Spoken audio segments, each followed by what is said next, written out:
लूणा कहता है कि यहाँ होने को सब राजी है और होने में सहजता से हो जाते हैं, होने से बहुत राजी होते हैं, क्योंकि होना सबके लिए पर्याप्त है, न होना किसी के लिए ही पर्याप्त नहीं है। होने का अर्थ ये है कि अपने ही भरम से अपने को भर लेना सबका होना है, और भरने का तरीका अनंत है, अनेक है। किसी भी तरीके से अपने को बनाया जा सकता है, किसी भी उपाय से होया जा सकता है, परंतु न होने से कोई राजी नहीं है, न होने से हर व्यक्ति डरता है। कोई भी व्यक्ति खुद को नहीं खो सकता, और जे कोई खुद को खोता है तो पहले आगे कुछ बनाता है, फिर उसमें खुद को खोता है। सीधा अपने आप को कोई नहीं खो सकता। सीधा अपने आप को खोने का ही अर्थ है कुछ नहीं होना। होना सबके समझ में आता है, क्योंकि होने में होता है, इसलिए समझ में आता है। और कुछ नहीं होने में कुछ नहीं होता है, इसलिए समझ में नहीं आता है। समझने वाले के ये समझ में नहीं आता कि जहाँ तू कुछ भी नहीं होता है वहाँ तू क्या होता है, वहाँ तू कुछ भी नहीं होता है। जहाँ तुम्हारी समझ नहीं होती है और तुम्हारी असमझी भी नहीं होती है, वहाँ हम क्या होते हैं, वहाँ हमें कुछ भी नहीं होते हैं। सीधी बातों से तो मेरे न होने को कोई नहीं समझता है, परंतु मैं उदाहरण के तौर पर सहज कर समझाता हूँ। यदि फिर भी किसी के समझ नहीं आती है तो उसके समझ कभी आएगी भी नहीं। लूणा कहता है कि ऐसा नहीं है कि मैंने होने की कोई चाहत भी नहीं रखी है, मैंने होने की चाहत भी रखी है, और मैंने होने का जोर भी बहुत लगाया है, परंतु मेरा जोर, मेरा प्रयास, मेरा अप्रयास मुझे नहीं बना पाया।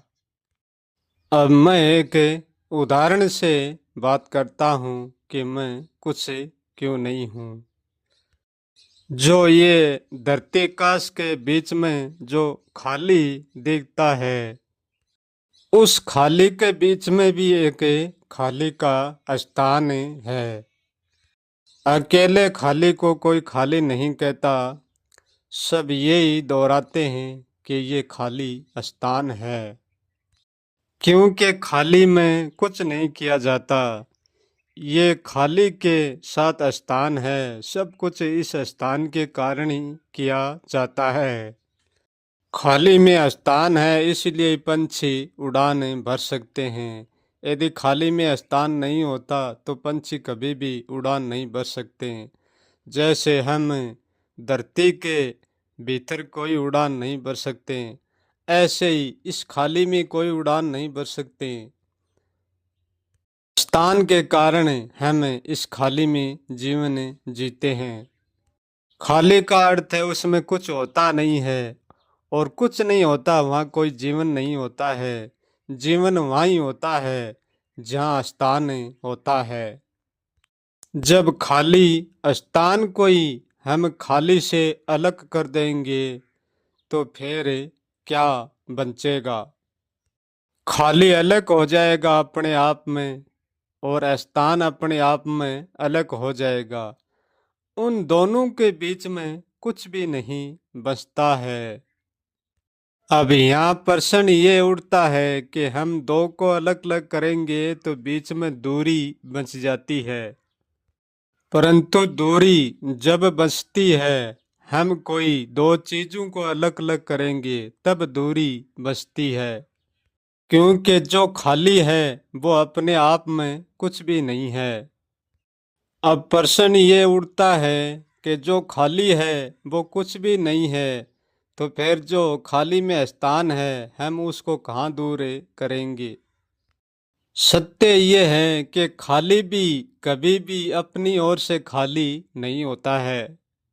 जब हम स्थान कोई स्थान में बनाएंगे, जब खाली अपने आप ही हो जाएगा। स्थान को तो स्थान में बना सकते हैं, खाली को हम नहीं बना सकते हैं। जब मेरी मैं और मेरे से मिट गई तो मैं कुछ भी बनूंगा कैसे। बनना तब होता है मैं और मेरा मिलकर कुछ करते हैं, तब बनना होता है। तभी हूँ का होना होता है, क्योंकि मेरी हूँ तो हूँ मई मिट गई है। जब तक मैं रहती है, जब तक हूँ भी रहती है। जब मैं मिट जाती है तो साथ में हूँ भी मिट जाती है। जब मैं का पहलू मैं से मिट जाता है तो फिर हूँ भी नहीं रहता। एक पहलू मिटते ही दूसरा पहलू उसके साथ ही मिट जाता है। परंतु यहाँ प्रश्न ये उठता है कि मैं और तू तो अमर ही। अमर का अर्थ है कभी मरने वाली नहीं। मिटने का मैं और तू का ये अर्थ है ये कभी बनती नहीं है, कुछ भी बनती नहीं है। इसलिए तो ये कहती हैं कि मैं कुछ भी नहीं हूँ। मैं और तू मिलकर कुछ बनती है तब तो सब कुछ होता है, और वो कुछ नहीं बनती है तब कुछ भी नहीं होता है। क्योंकि मैं होता और न होता को जानता हूँ, होता भी कुछ नहीं है और न होता भी कुछ नहीं है। कि हम कुछ नहीं को अर्थ में लाएंगे तो उसका कोई भी अर्थ नहीं होगा। जहाँ अर्थ नहीं होता है वहाँ कुछ भी नहीं होता है, जहाँ अर्थ होता है वहाँ सब कुछ होता है। कुछ नहीं होना है तो होने के साथ रहकर भी कुछ नहीं होना है, उसी का नाम भी कुछ नहीं होना है।